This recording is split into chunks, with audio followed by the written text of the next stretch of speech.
Բարև ձեզ, սիրելի հայրենակիցներ, հարգելի գործընկերներ, 4 տարի առաջ էր, որ այս ամբիոնից ելույթ է ունեցել, երևի թե մի այդքան ժամանակահատված անցել է։ Գիտեք, այս 4 տարիների ընթացքում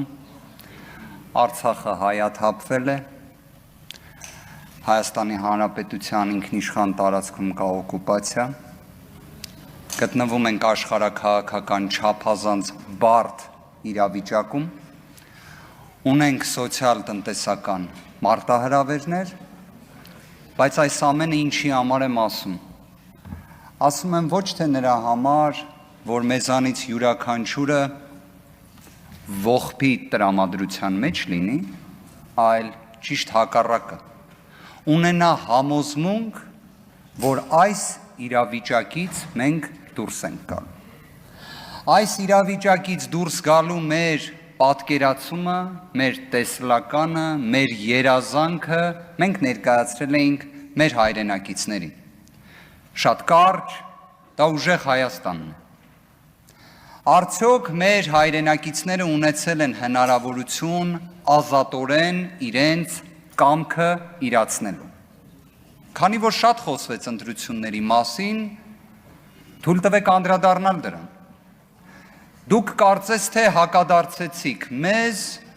ընտրակաշառքներ ձևակերպմամբ։ Գործընկերներից մեկը նույնիսկ կարծես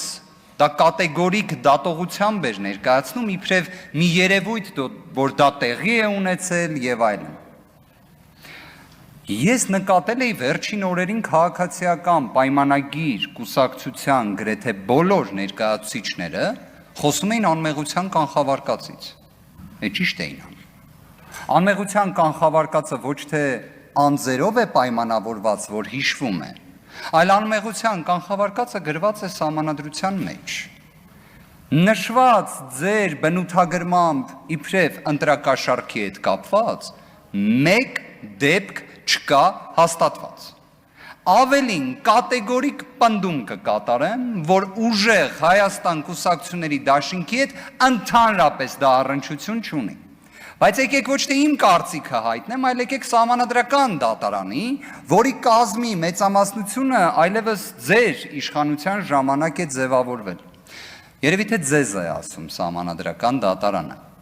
Ասում է, որ բոլոր այն ձայնագրությունները, որոնց հղում տալով դուք կարծիք եք ձևավորել, հանրությանն էլ մեր տեղեկատվական տերորի եք ենթարկել, չէր կարելի անել։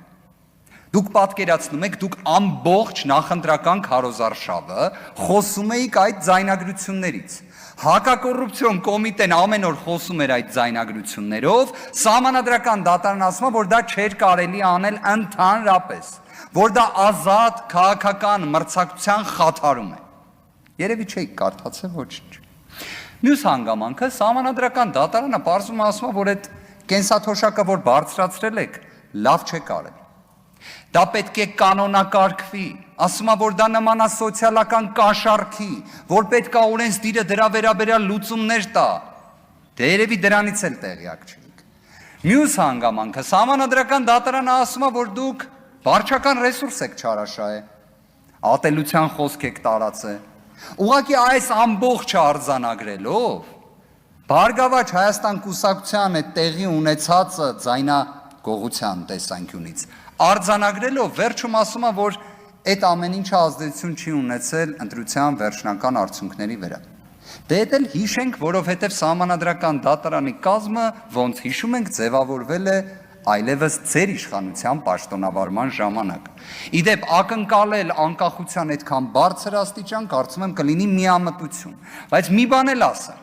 դուք շատ խոսում եք եվրոպական արժեքների մասին։ Կարող եք օրինակ եվրոպական մեկ երկրի օրինակ բերել, որտեղ կենտրոնական ընտրական հանձնաժողովի նախագահը նախքան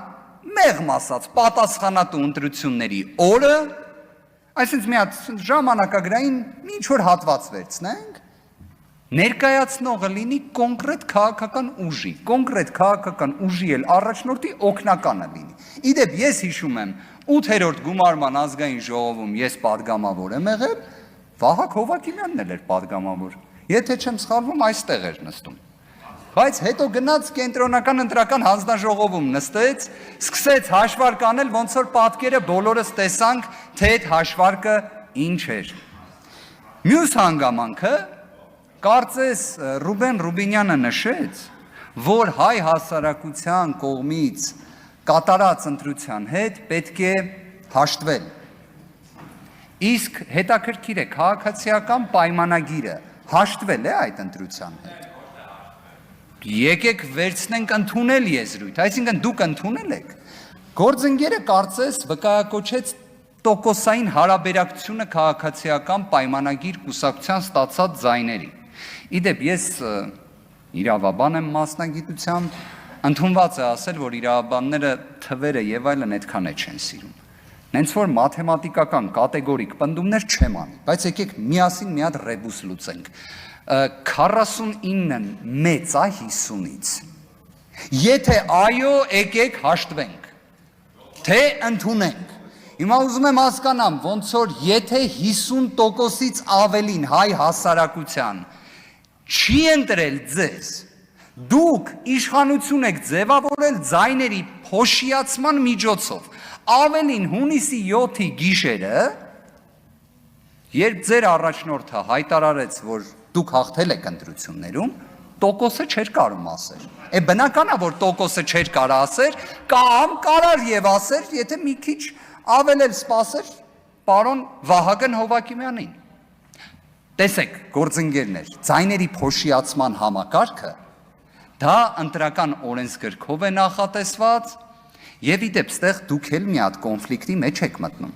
Եթե դուք շարունակում եք հանրապետականի բոլոր գործողությունները քննադատել, հաշվի առեք այդ ձայների փոշիացման համակարգը, որով հիմա իշխանություն եք ձևավորել, հանրապետականի ժամանակ ընդունված ընտրական օրենսգիրքն է։ Էս էլ մյուս ռեբուսնա ձեր համար։ Հիմա եթե նայում ենք ինչ է արել հայ մարդը 2026 թվականի հունիսի 7-ին։ Մի կողմից չի տվել ձեզ սահմանադրական մեծամասնություն։ Մյուս կողմից համոզված եղեք, եթե չլինեին վարչական ռեսուրսի չարաշահումը, ատելության խոսքը, սոցիալական կաշառքը ըստ սահմանադրական դատարանի որոշման, պարզ է չէ, որ պատկերը լինելու էր այլ։ Այս ամբողջի համակցությունից ելնելով, ասում ենք, որ կա լեգիտիմության խնդիր։ Լեգիտիմության խնդիրն էլ ինչպես է հաղթահարվում։ Ժողովրդի կողմից։ Ժողովրդի։ Իդեպ այս ազգային ժողովը ոչ թե ուժեր լինի քաղաքացիական պայմանագիր, լինի մեր թիմը կամ Հայաստան խմբակցություն, ոչ թե ուժերին ներկայացնելու մասին է, այլ հայ ժողովրդին ներկայացնելու մասին է։ Հայ ժողովրդին։ Այն, որ այս ամբիոնը պետք է ծառայի հայ մարդու շահերի սպասարկմանը, պաշտպանությանը, հենց դրա համար էլ ասում ենք նաև մեր կողմից ներկայացված ծրագրերի իրականացմանը եւ հետեւողականորեն Հայաստանում լեգիտիմության դեֆիցիտի հաղթահարմանը,